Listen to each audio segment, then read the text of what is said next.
And then also we're extending it where we've created international connections with our Shanghai warehouse, and I'll talk a little bit more on how we're looking at expanding that. We have expansion going on within the international market of not only Shanghai, but looking at other areas like in South America and in the Middle East. And we presented our CIO with the cost of an MPLS network with AT&T, and they just pretty much choked on the cost right there. So we kind of came up with a plan B, and we're actually in the midst of testing it out right now with, it's a riverbed appliance. We've been testing the 550 out at one of our warehouses down in Princeton, because we had our utilization over the wide area network was getting up to 80%, pretty much maxing things out. So RKON said, hey, let's bring in riverbed. They have a great solution for optimization, and they proved themselves right. We did proof of technology that we're just wrapping up. We reduced our bandwidth consumption over 50%. The user productivity side is about 8-to-1 type ratio. It's much quicker to access the applications, and our processing times within our data center going out to our warehouses improved quite a bit. Since that's successful, we've now looking at, we are in the midst of a proof of technology with the Shanghai office, as I was talking about, of increasing their performance issues. So once we can get through customs, Chinese customs, everybody's doing business in China, just start moaning right now, exactly. And I think they just changed it too, so it's going to extend it to probably another couple of weeks in terms of their process. And so once we get this thing out of customs, keep going, guys, and hang in there with us. We'll have a riverbed appliance along with checkpoint installed on top of that, so we'll have a one-stop shop that we can put into the Shanghai office, and we'll do an IPsec tunnel back here over the internet, as well as optimizing that traffic for user productivity. A lot of that, so when we talk about optimization, it's key to understand that we have the IPsec tunnel with Shanghai today with their own, they're pretty much kind of their own entity. They have a separate local service provider. Anytime we need to try to make any changes and we're trying to address user productivity issues, it's a phone call at night, there's language barriers, there's technology understanding issues. So when we put this device in, we're pretty much expecting that we're going to have more visibility. The challenge is, so our users in Shanghai are attempting to access our financial applications, SAP Business One. And when they access, it's amazing. This isn't really rocket science, right? So during the morning, when people start coming in, things start slowing down. They can't, trying to go over, we're using Citrix, they're accessing it through Citrix. Even through Citrix, it's slow. But by 11:30 in the morning, when everybody's going to lunch, everything starts speeding back up again. It's almost like they're right in the office in Oak Brook. And then at 1 o'clock when they come back, so what you have is a situation of an unmanaged firewall that people are going to using Skype, using any kind of video conferencing. There's large data, pictures being sent back and forth. So once we put this firewall in, we'll be able to see what type of traffic's going through. RKON's going to manage that for us, and we'll be able to start squeezing it down and working with them to manage and improve their user productivity. In addition, so last year in the midst of, we added a second data center within the area over OC12 network, and we have pretty much high availability. So we have F5 load balancing taking place within the Oak Brook facility, and then high availability in our second data center.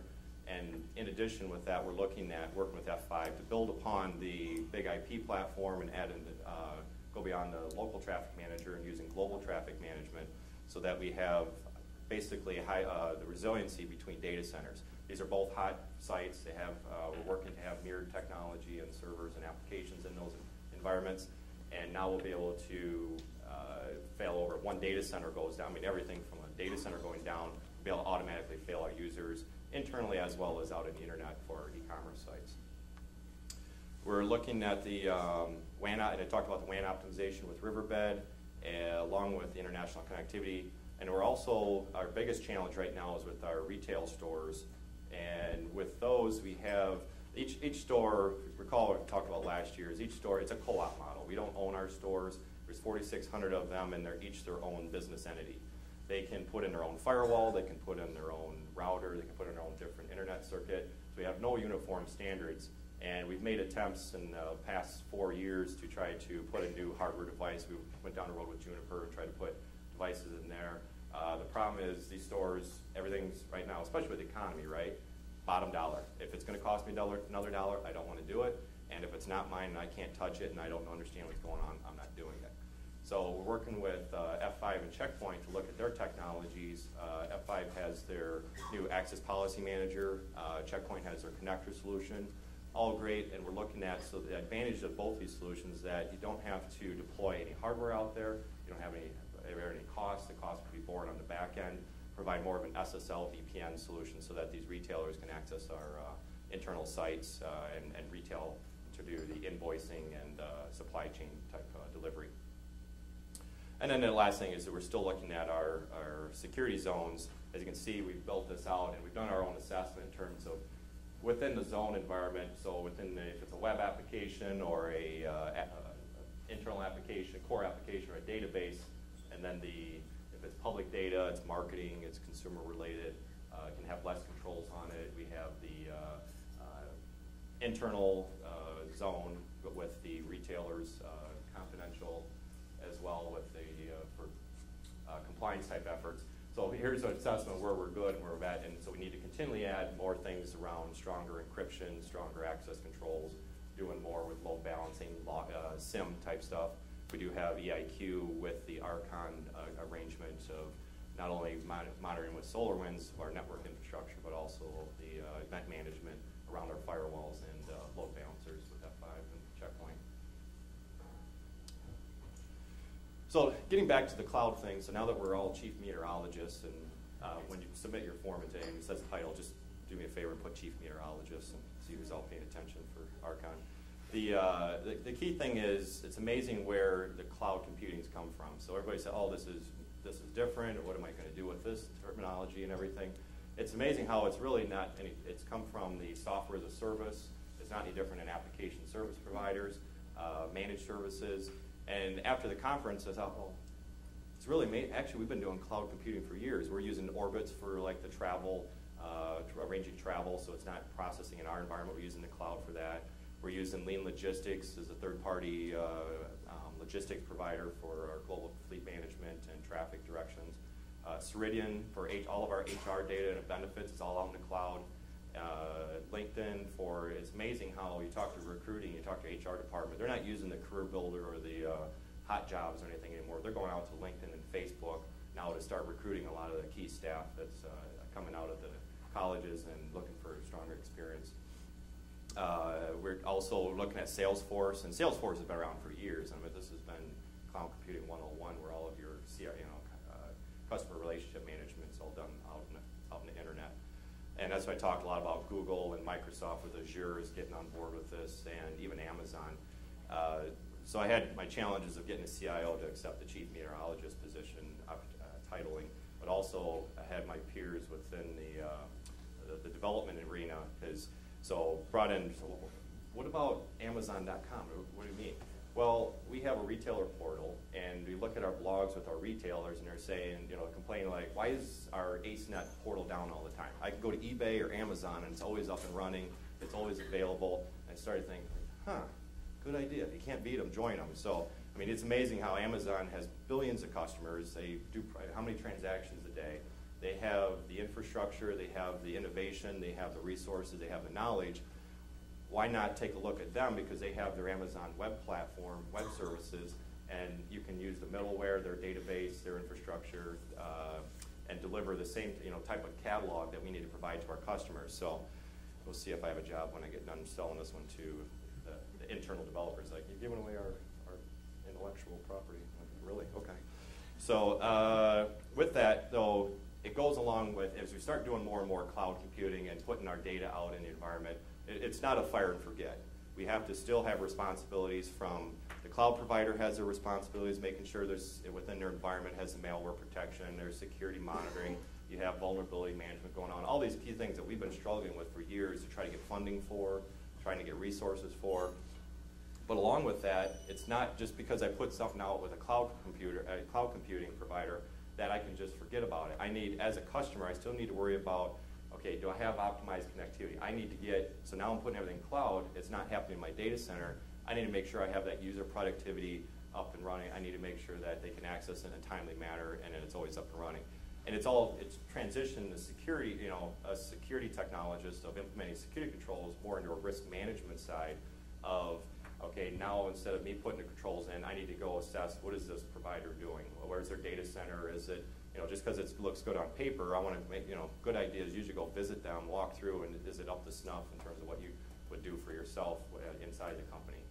Also need to make sure that they're doing the web filtering and antivirus, because I'm going to be accessing their site, make sure I don't have any phishing going on, or I'm going to my users going to wrong sites. More importantly, I still need to manage identities. These are my users that are going out to these Ceridians for HR data, to Lean Logistics for traffic management. I need to make sure that their identities are managed appropriately. It's not just being passed out in the clear over the internet, especially if they're using the same IDs and passwords that I'm using as my internal systems. So it's key to keep watch on that and make sure that there's a life cycle around it in terms of being self-service. There's a lot of, it's interesting because we're using RKON today for some of that in-house.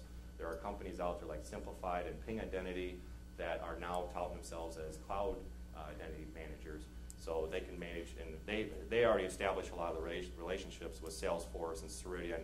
So once your user logs into their portal, then they have, it's kind of single sign-on to the rest of the environments that are out in the cloud. A lot of movement there to keep watching. You talk to Gartner, said it's not ready yet, but it looks like it's something that's ready to explode.